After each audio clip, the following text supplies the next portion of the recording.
2026년 5월 29일 북중미 월드컵 개막을 불과 2주 앞둔 그날이었습니다. 대한축구협회장 정몽규가 조용히 성명서를 발표했습니다. 이번 월드컵이 끝나면 협회장 자리에서 물러나겠다고요? 그 순간 대한민국 축구팬들의 반응은 환호도 박수도 아니었습니다. 단 한마디 "이제 와서" 라는 탄식이 터져나왔습니다. 무려 13년입니다. 2013년부터 시작된 그의 긴 집권이 막을 내리는 순간이었죠. 2013년 제52대 회장으로 당선된 이후 2016년 2연임, 2021년 3연임, 그리고 2025년 85.6%라는 압도적 득표율로 4연임까지. 숫자만 보면 신임이 대단해 보입니다. 하지만 여기서 중요한 진실이 있습니다. 그 85.6%는 국민의 표가 아니었습니다. 축구계 내부 인사들로 구성된 선거인단의 표였죠. 회사 이사진이 사장을 뽑는 것과 똑같은 구조. 현직 회장의 오랜 네트워크가 만들어낸 결과물일 뿐이었습니다. 실제 국민 여론은 완전히 달랐습니다. 지난해 어매치 경기장에는 평소보다 관중이 훨씬 적었고 월드컵을 앞둔 지금도 대표팀에 대한 열기는 미지근했습니다. 팬들은 이미 오래전부터 정몽규 나가를 외치고 있었습니다. 홍명보 감독 선임 과정의 절차적 비리, 승부조작, 축구인 100명에 대한 기습사면 시도, 클린스만 감독 체제의 파행, 문화체육관광부와의 법정 싸움까지. 모든 논란의 중심에는 항상 정몽규라는 이름이 있었습니다. 그럼에도 그는 13년 동안 버텼습니다. 여론이 들끓어도, 문체부가 중징계를 요구해도 2026년 4월 서울행정법원이 1심에서 문체부 손을 들어줬음에도 협회는 곧바로 항소하며 끝까지 자리를 지키려 했습니다. 그런 그가 갑자기 물러나겠다고 선언한 겁니다. 성명서에는 부덕의 소치라는 겸손한 말이 담겨 있었지만 현실은 냉정했습니다. 법원 패소, 문체부 압박, 식지 않는 비판 여론이 합쳐져 더 이상 버티기 힘든 상황에 몰린 것이라는 분석이 지배적입니다. 그렇다면 진짜 질문은 이것입니다. 왜 그는 13년 동안 그 자리에 그렇게 집착했을까요? 무보수 명예직이라는 대한축구협회장 자리에 도대체 무엇이 있기에 온갖 비난과 소송을 감수하면서까지 놓지 못했던 걸까요? 그리고 왜 하필 지금 월드컵을 코앞에 두고 이 타이밍이었을까요? 오늘 이 이야기에서는 그 13년의 이면을 처음부터 끝까지 파헤쳐 보겠습니다. 많은 분들이 궁금해하셨을 겁니다. 대한축구협회장은 정말 무보수 명예직인가? 그런데 왜 저렇게까지 목숨을 걸고 매달리는 것일까? 결론부터 말씀드리겠습니다. 이름만 무보수였을 뿐 그 자리가 가져다주는 실질적인 권력과 혜택은 여러분의 상상을 훨씬 뛰어넘습니다. 이제부터 그 숨겨진 이야기를 하나씩 풀어보겠습니다. 계속해서 지켜봐 주세요. 그렇다면 그 유명한 무보수 명예직 뒤에 숨겨진 진짜 얼굴은 무엇일까요? 먼저 국제 무대에서의 지위를 보겠습니다. 대한축구협회장이 되면 FIFA라는 거대한 글로벌 조직에 자동으로 입장권이 주어집니다. 정몽규 회장은 2017년 FIFA 평의회 위원에 당선됐고 동시에 AFC 아시아 축구 연맹 부회장 자리까지 겸임했습니다. 2019년 재선에서는 낙선했지만 2025년 10월에는 FIFA가 새로 만든 사업 및 마케팅 자문위원회 부위원장으로 다시 복귀했습니다. 임기는 2029년까지 4년. 협회장 자리를 유지하는 한 국제축구계에서의 발언권과 영향력이 계속 보장되는 구조였죠. FIFA 평의회는 전 세계 축구의 규정, 예산, 월드컵 개최지 선정까지 결정하는 실질적인 권력기관입니다. 축구판의 UN 안전보장이사회라고 해도 과언이 아닙니다. 여기 한 자리를 차지하는 순간 그는 단순한 한국 기업인이 아니라 글로벌 축구 권력자로 변신합니다. 각국 협회 회장들, 인판티노 FIFA 회장과 직접 악수를 나누고 국제 스포츠 비즈니스의 중심에서 네트워크를 쌓을 수 있는 기회. 일반 기업인이 아무리 돈이 많아도 절대 가질 수 없는 자리입니다. 두 번째로 주목해야 할 것은 비즈니스와의 연결고리입니다.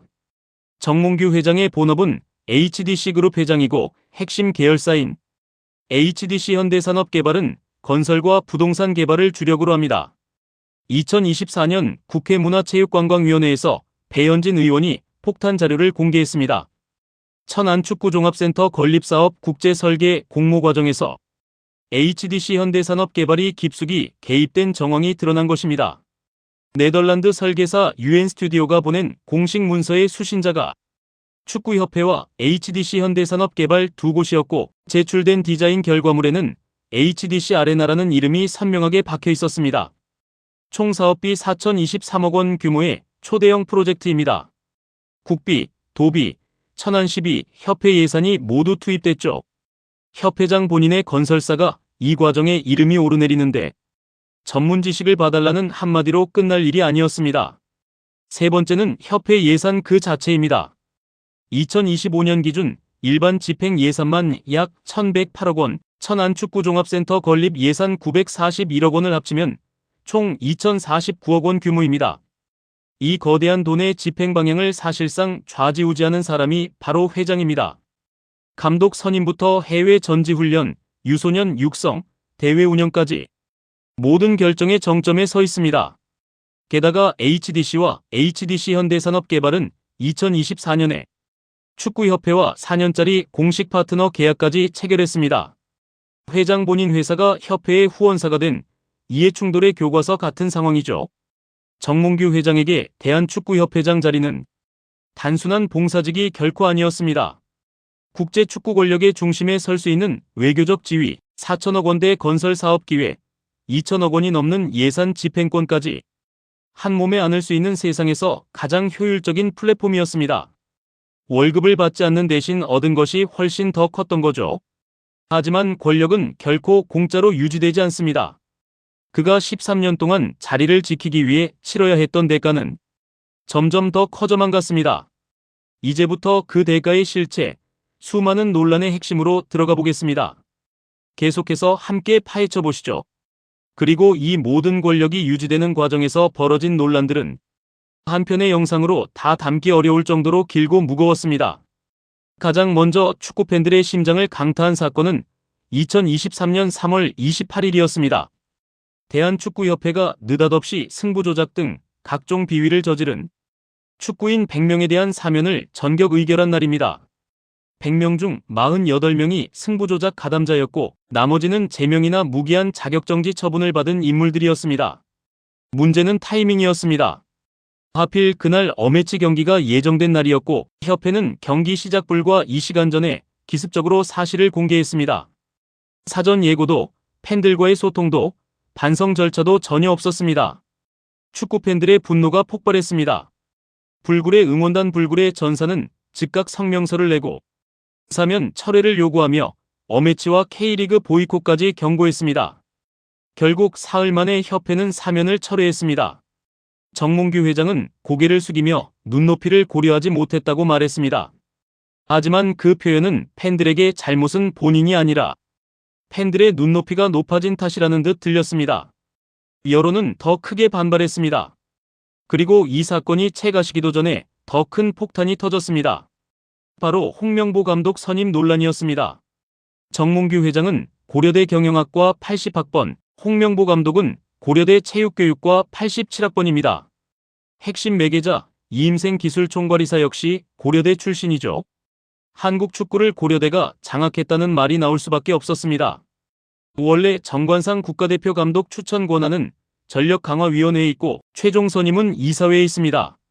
하지만 실제 과정은 달랐습니다. 전력강화위원회에서 홍명보 감독은 다른 후보와 동률 7표를 받았을 뿐 압도적 1순위가 아니었습니다.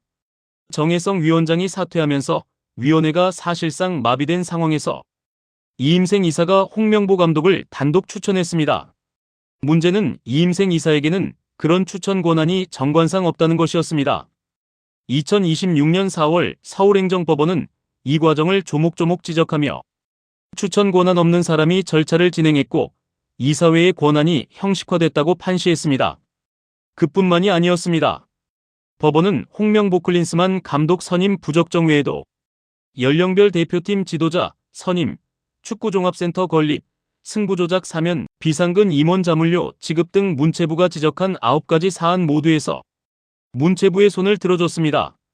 대한민국 사법부가 정몽규 체제의 운영 방식 자체가 잘못됐다고 공식 선언한 역사적 판결이었습니다.